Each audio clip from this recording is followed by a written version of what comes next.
सबसे बड़ी खबर के साथ हिमाचल प्रदेश में कांग्रेस सरकार के लिए कैसे बड़ी राहत की खबर सामने आ रही है। अब देखिए, सियासी संकट हिमाचल प्रदेश में गहरा रहा था, लेकिन इस बीच कांग्रेस सरकार के लिए राहत भरी खबर आई है। पार्टी की तरफ से ऑब्जर्वर बनकर शिमला पहुंचे भूपेंद्र सिंह हुड्डा और डीके शिव कुमार ने विक्रमादित्य समेत सभी नाराज विधायकों को मनाने का बड़ा दावा किया है। देर रात तक कांग्रेस विधायकों से बातचीत करने के बाद जब हुड्डा होटल से बाहर आए तो उन्होंने कहा कि सब कुछ ठीक ठाक है। उन्होंने कहा कि वो बाकी विधायकों से भी बात करेंगे ताकि अगर उन्हें कोई शिकायत है तो उसे दूर किया जा सके। तो बड़ी खबर आपको बता दें, इस बीच जानकारी ये भी मिल पा रही है कि विक्रमादित्य सिंह ने अपना इस्तीफा भी वापस ले लिया है। उनकी तरफ से साफ तौर पर कहा जा रहा है कि मेरी बात आलाकमान से हो चुकी है, ऑब्जर्वर से मेरी बातचीत हुई है, मैंने पार्टी लाइन पर अपनी बात रखी है, सारी मांगे मान ली गई हैं। ऐसे में अब भूपेंद्र सिंह हुड्डा जो ऑब्जर्वर बन के गए थे, क्योंकि देखा हमने किस तरीके से हिमाचल प्रदेश में सुक्खू सरकार संकट में आ गई थी, ऐसे में आप देखिए ये बड़ा बयान ऑब्जर्वर भूपेंद्र सिंह हुड्डा की तरफ से। नहीं, और भी बात करेंगे विधायकों से। ठीक है सर, अभी क्या इनपुट है सर जो ठीक है।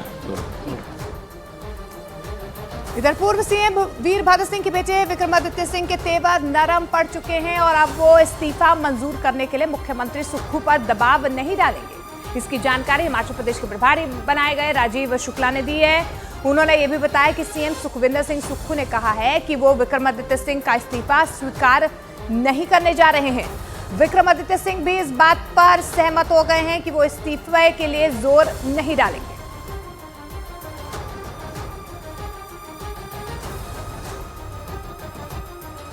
इनको मुख्यमंत्री जी ने कहा है कि हम इनका इस्तीफा स्वीकार नहीं कर पा रहे हैं। इन्होंने हाईकमान ने भी इनसे कहा, उनसे बात हुई, जो हमारे ऑब्जर्वर से उनसे सबसे बात हुई और इसके बाद अब ये तय किया है कि ये अब अपने इस्तीफे पर दबाव नहीं डालेंगे, प्रेस नहीं करेंगे। और इधर पार्टी के दोनों ऑब्जर्वर भूपेंद्र सिंह हुड्डा और डीके शिव कुमार से बात करने के बाद विक्रमादित्य सिंह ने यह कहा है कि इस्तीफा देने और इस्तीफा स्वीकार करने का दबाव बनाने में फर्क है। उन्होंने ऑब्जर्वर के सामने अपनी बात रखने का दावा किया है और कहा कि जब तक कुछ निर्णय नहीं होता है तब तक मैं, यानी कि वो अपने इस्तीफे को लेकर सीएम पर कोई दबाव नहीं डालेंगे।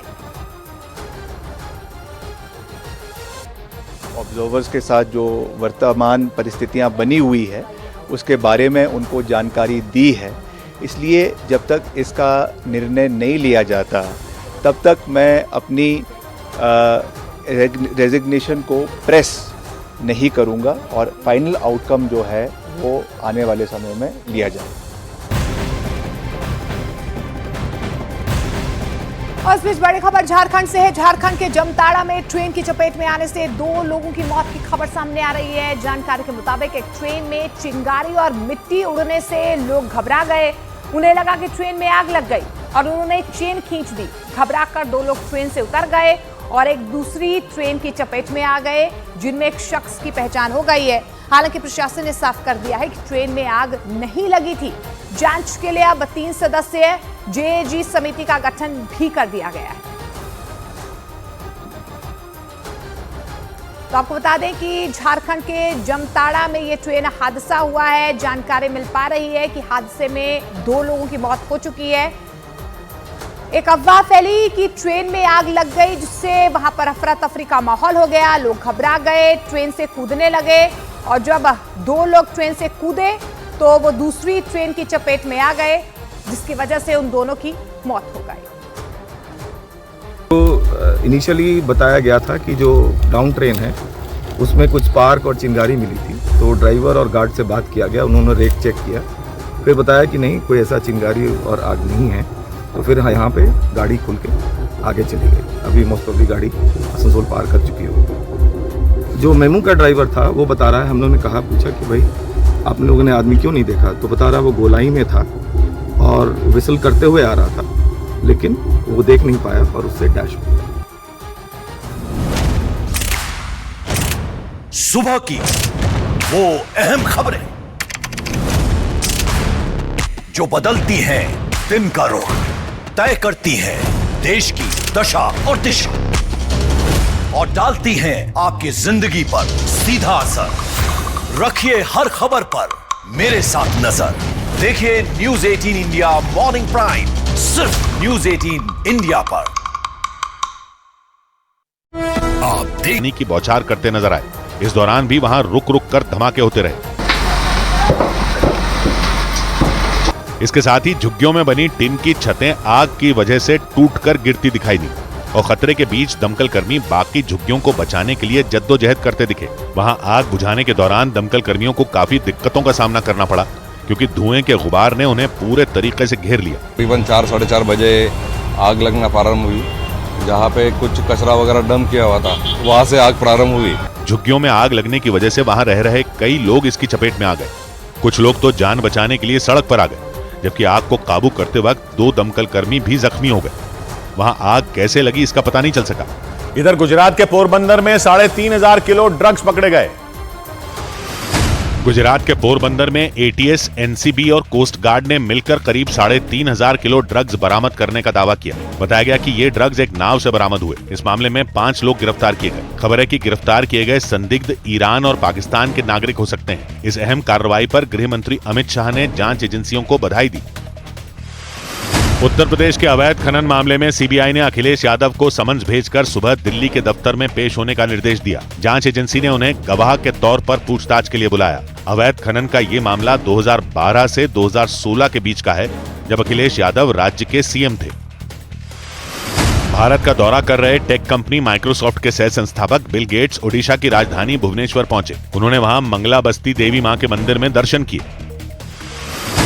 भारत और जापान की सेना ने मिलकर राजस्थान के बीकानेर में धर्मा गार्डियन नाम से मिलिट्री ड्रिल शुरू की। इस दौरान दोनों देशों के सैनिकों ने सुरक्षा चुनौतियों से निपटने की तैयारी की। युद्ध का ये अभ्यास 14 दिन तक चलेगा।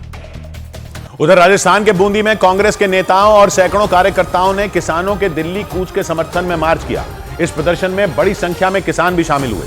उन्होंने विरोध जताने के लिए वहां जिला अधिकारी के कार्यालय की ओर मार्च किया, लेकिन पुलिस ने उन्हें रास्ते में रोकने के लिए पूरी ताकत झोंक दी।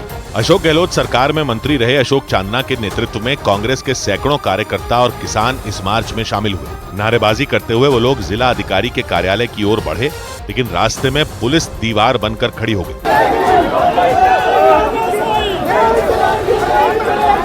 तस्वीरों में दिखा कि प्रदर्शनकारी पुलिस वालों से भिड़ गए। उनके साथ जमकर धक्का मुक्की की गई। इस दौरान पुलिस कर्मियों ने प्रदर्शनकारियों को रोकने के लिए पूरी ताकत झोंक दी, लेकिन लोगों की बेहिसाब भीड़ को वो नहीं रोक पाए। प्रदर्शनकारियों ने पुलिस का घेरा तोड़ दिया और बैरिकेड को गिराते हुए आगे निकल गए। बैरिकेड पार करने के बाद प्रदर्शनकारियों को देखकर लगा जैसे उन्होंने कोई जंग जीत ली हो। लेकिन उनकी यह खुशी ज्यादा देर तक नहीं टिकी, क्योंकि पुलिस ने बूंदी में जिला अधिकारी के कार्यालय की ओर जाने वाले रास्तों में हर जगह बैरिकेड लगा दिए। वहां सुरक्षा में 500 से ज्यादा पुलिस कर्मियों को तैनात कर दिया गया। और इसीलिए जब कांग्रेस के कार्यकर्ता आगे बढ़े तो उन्हें रास्ते में पुलिस का और तगड़ा बंदोबस्त देखने को मिला। उन लोगों ने एक बार फिर एकजुट होना शुरू कर दिया। उन्होंने दोबारा पुलिस के घेरे को तोड़ने के लिए दम लगाया, लेकिन प्रदर्शनकारियों को बेकाबू होता देख पुलिस ने उन पर 2 तरफ से पानी की बौछार कर दी। काफी मेहनत के बाद पुलिस प्रदर्शनकारियों को काबू करने में कामयाब हुई। पुलिस ने करीब 200 लोगों को हिरासत में ले लिया। इस दौरान प्रदर्शन कर रहे लोगों ने पुलिस के खिलाफ भी नारे लगाए। कांग्रेस ने केंद्र सरकार पर किसानों से किया वादा तोड़ने का आरोप लगाया। देश के किसानों का खून खौल रहा है, उनको रुक जाना चाहिए। अब किसानों पर अत्याचार बंद कर देना चाहिए। इस प्रदर्शन में शामिल हुए कांग्रेस नेताओं ने मांग की कि किसानों को दिल्ली जाने से रोका नहीं जाना चाहिए।